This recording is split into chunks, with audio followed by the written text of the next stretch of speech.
guys, Chris Khan here, and welcome to another new kind of video, which is kind of a combination of filmmaker reacts as well as a tutorial.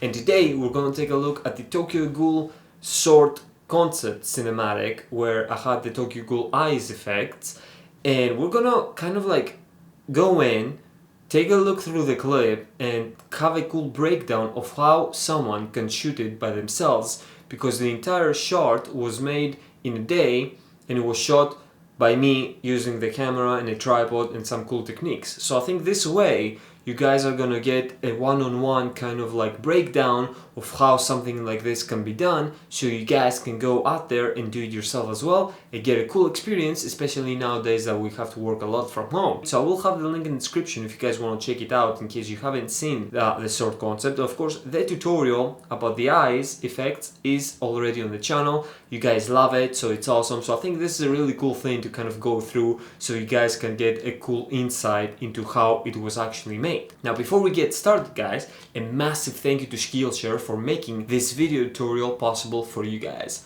Skillshare is an online dashboard community full of amazing lessons and tutorials based on anything that you can think of. Whether it is filmmaking, photography, editing, coloring, anything else, Skillshare is the place to be. And on top of that, they're ready to give the first 1,000 of you guys a free 2 months premium membership.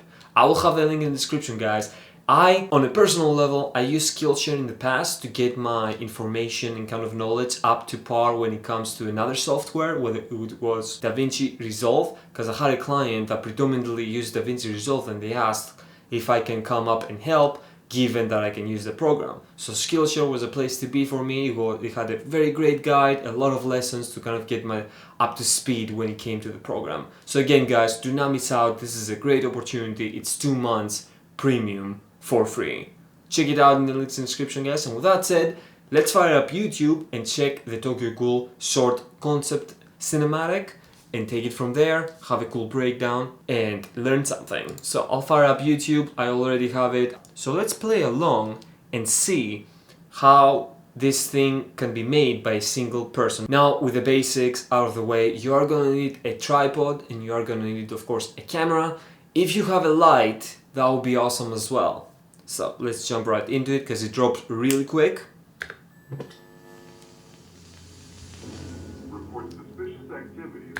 So let's start with the whole idea, right? So the first thing that you start is with the idea.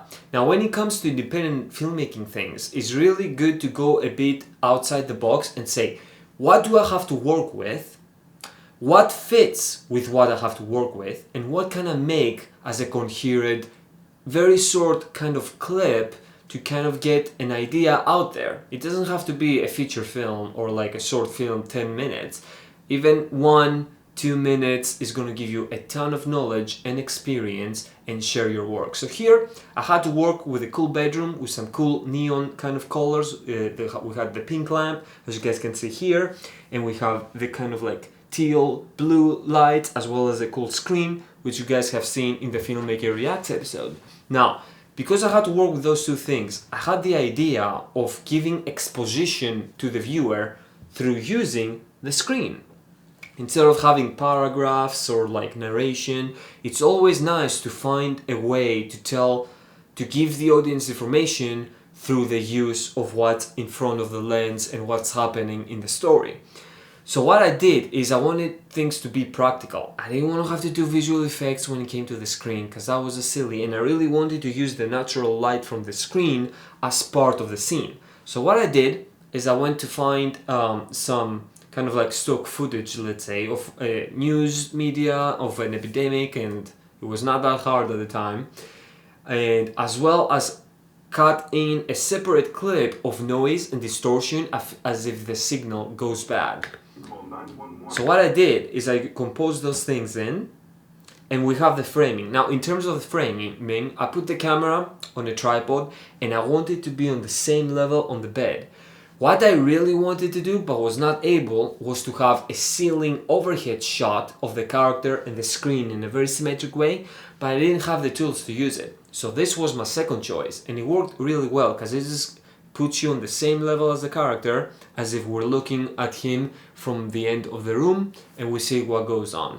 Now, if you notice, there is a very slight movement that makes things look handheld. The reason why I did this is because, unfortunately, with the how much the audience's eye is trained through the years of watching things, still frames are quite boring. Now, you can save that by having amazing visuals within that still frame, no camera movement, but usually the audience does feel better when there is some form of motion. Now, in this case, I think nothing extremely violent is happening, so there's no shakiness like an earthquake effect. So I chose to go with a very slight camera handheld movement. This is really easy to do within After Effects, guys, and I'm guessing Premiere as well. So what you do within After Effects, when you have your layer, you select P on the keyboard. This will bring up the position, and within the position, there's a small keyframe. If you press Alt and then the keyframe, it will open the Expressions tab, and then you can play with the wiggle expression. So you type wiggle, open parentheses, and then you place your values. Now, depending on how flowy you want the camera or how quickly you want it to move, the range of motion, that's where those values play a key role. Don't worry about it, guys, just play around and see what fits. If it's 4K, it's gonna have different values. If it's 1080p, it's gonna have different values as well. So play around and just experiment for a few minutes to fine-tune that movement and make it look quite cool. So the next thing, we have the sound design. If I go back, you can hear that when the character opens the eyes, we have a very slight sound effect that goes, I need to go back faster.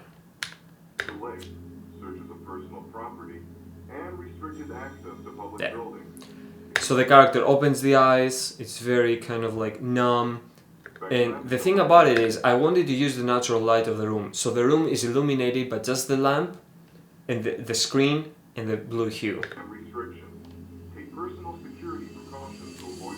So because it was kind of a boring scene, I played with sound design to ramp up between the scenes that cut. If you guys came from the Filmmaker React series, we've talked a lot about when to cut within a frame. Usually it would be really awesome if there is an action within the scene to be linked with different cuts and you cut between that flowing motion between the two clips. When you don't have that, it's really key to use sound to help the cut feel more natural. So that's why you have those slight ramps up in sound and the little keynotes when the eyes open and things like that. So we move back to the same scene. Now again, nothing has changed. The camera is still on the tripod. I play out the entire scene, have a look, make some tweaks, record again. When it comes to the close-up of the face, I just move the tripod closer to my face, put the autofocus on, have a few tests, and then go from there. I just play the exact same thing all the time for the different angles. And there's nothing crazy. It's one angle, basically a semi-wide of the room, establishing the space we're working with. And then I cut to a close-up when there's key movement. For example, the eyes, standing up in this case, which is there to kind of like showcase the struggle and change the scene so the viewer gets more data and is not bored of looking at the same frame again and again. That, in combination with the fact that we're still getting information through sound and the TV, works quite well.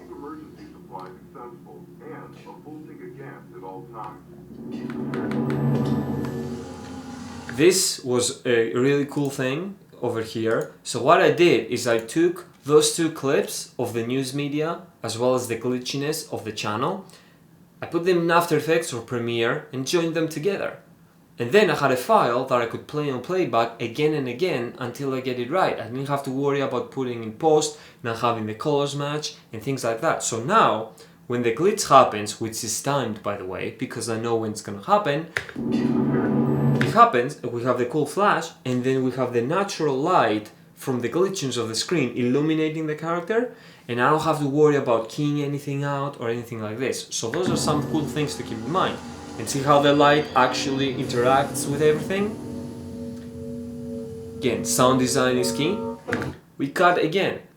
I used the different angle, kind of over the character, to showcase the screen and the fact that the channel went down, and that gives the viewer, oh, you know what's happening. Is the news media down? Is there the virus? What is going on? Then we move here. We have a very slight visual effect, which I showed in the force distortion tutorial. A really cool effect to do. Now here is very slight, and it takes a keen eye to notice, but there is some distortion happening in the hand. So we can see the character is struggling, and he gets up to see what's up. Here, I actually moved towards the lens and tried to go as close as possible without hitting the camera. The reason that I did this is because it goes all the way back to the beginning and that original idea. What do I have to work with? A cool bedroom with some cool lights and a bathroom.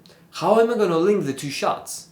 What is the character progression? Okay, so the character is going to wake up, he's going to struggle a bit, the exposition of the story is going to be told naturally through the screen and the news media, and then I need him to get to the bathroom.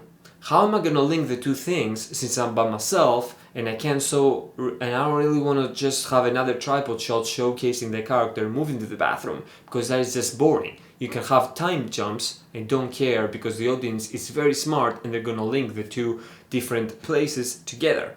So now the idea was go to the lens, because this is a very dark scene in general, cover it as close as you can, then you're going to cut to black and then fade it to the bathroom scene. Now because the bathroom was, as we can see, is night, it would be cool to use the light switch and the light sound effect to bring the lights up. Now this was not actually real. When it comes to the bathroom scene,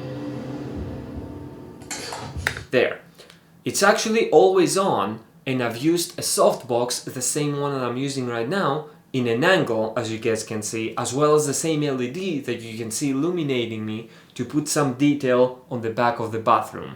Those two lights were always on, and you just bring the opacity up, and together with the sound design of the switch going on, you bring the image in.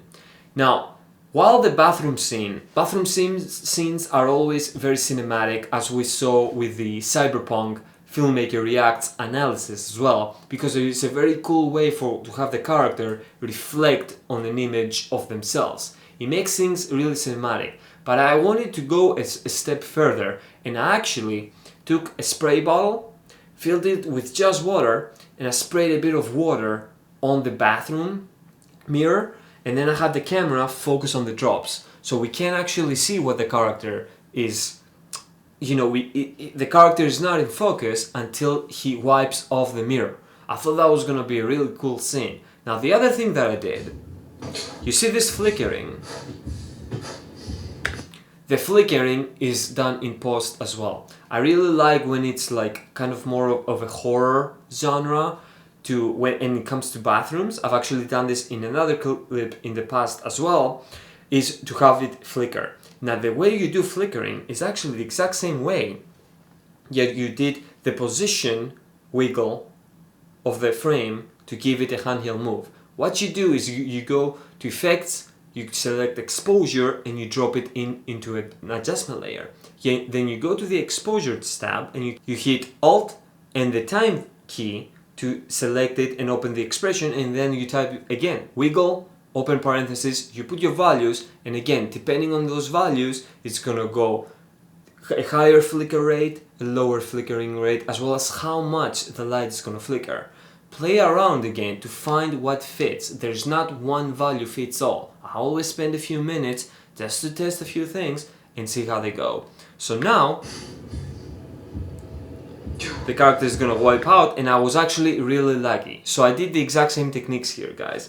I incorporated a wiggle handheld camera movement to remove that staticness of being on a tripod, but I also used the technology of the camera, which is autofocus. Now yes, autofocus should be avoided if you have an entire team with focus pullers and things like that, but we're talking about independent filmmaking here and how we can use the tools that we have to tell a cinematic story.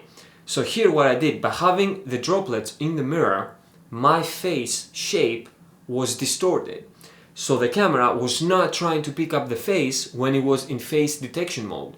But when my hand did this and the drops disappeared, then the camera went on kind of like hunting for its subject again.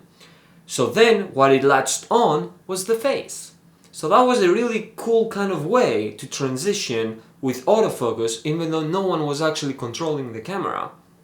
And again, it just goes kind of like taking some moments at the beginning to think what you can use and what you have, and try to find cool tricks like this to kind of like cheat a bit.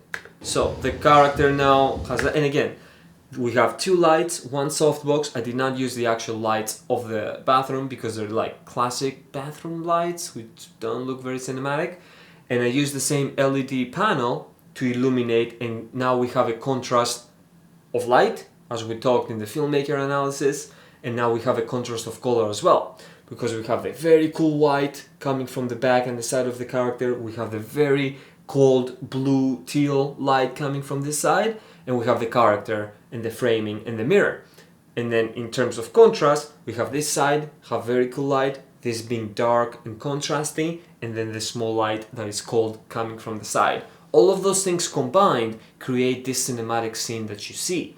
I get a ton of comments saying, is my face CGI? Is the whole image CGI? Why does it look like a video game? And it's because of color grading. When you take the raw image that already looks cinematic, by the way, because of what's in front of the lens, and you take it to post and you start doing image processing and color correction, that's where you get it to look something like this. But it always starts from the fundamentals of what's in front of the lens. If you guys are keen for color grading, I highly suggest you take a look at my color grading LUTs, the Signature Collection. It's basically all the LUTs that you will need to just play around and get all the different kind of like top signature, as the name suggests, looks, and then you just play around. Now, for example, this one, it's used the Hollywood preset, and then again, you cannot just throw a LUT. The LUT is going to do an amazing job if it's a good, well-made LUT to grade the scene, given that you have a blank canvas and you did the correct white balance settings, etc. But then you have to dial it in. Maybe it works better 75%. At 75% plus cyan hue and saturation boosted to plus 25 is going to give you an even better look. So the LUTs are meant to give you the overall blanket of color schemes, but then you can refine it a bit. And with the two combined, it's going to give you a very cinematic look. This is how you get an image like this. It all starts with what's in front of the lens and then what you do in post-processing. So the character now takes a look, take care of what happens with the sound. I have the heartbeat rising up, and we have a very cool boost of sound, which is basically a riser coming up until the eye happens. Now we cut to a close-up. Again, what I did, I changed the lens from a 30 to a 50, played around with the composition. Basically, how you do this, it would be really lovely if you have a monitor to kind of hook up to your cameras. So basically what I had is I had the monitor down in the sink, and I would look down and kind of position myself. If the angle of the camera was wrong, I would change it a bit and then try again until I get the right angle.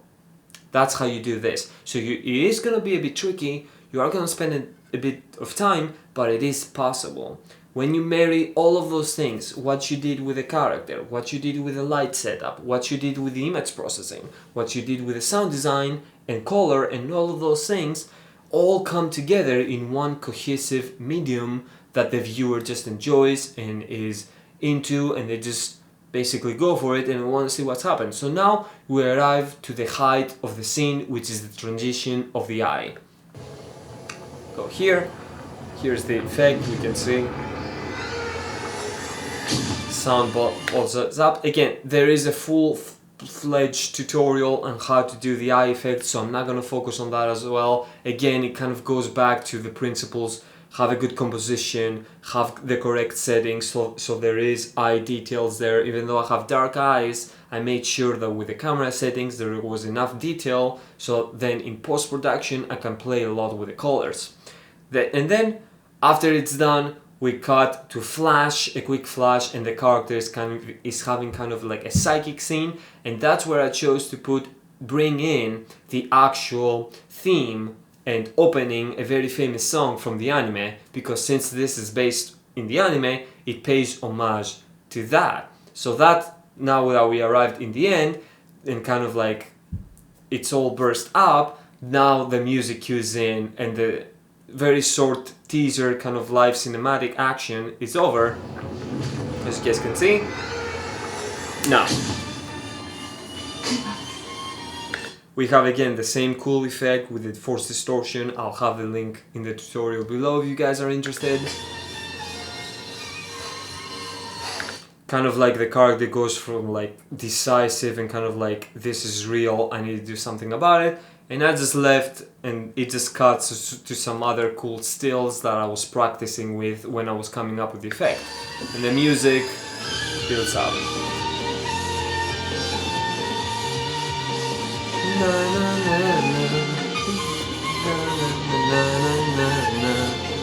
I love that music.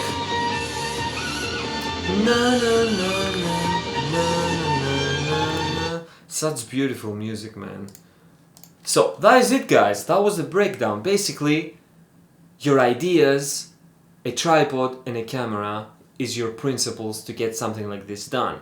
Having a cool idea, seeing what you can work with in tandem with that idea. Now, something like this is gonna make you gain a ton of experience, whether it comes to shooting something, working with minimum things and still creating something cool, as well as post-production, because you have to do a lot of work to kind of take something that is very simply shot and make it into a cohesive cinematic sequence. I hope you enjoyed this kind of style of analysis, guys. It's really fun to make things like this and interact with the screen and show you things and kind of discuss these things and take it from there. Let me know how it was for you guys in the comment section below, and I'll catch you guys in the next episode. Until then, stay awesome and creative.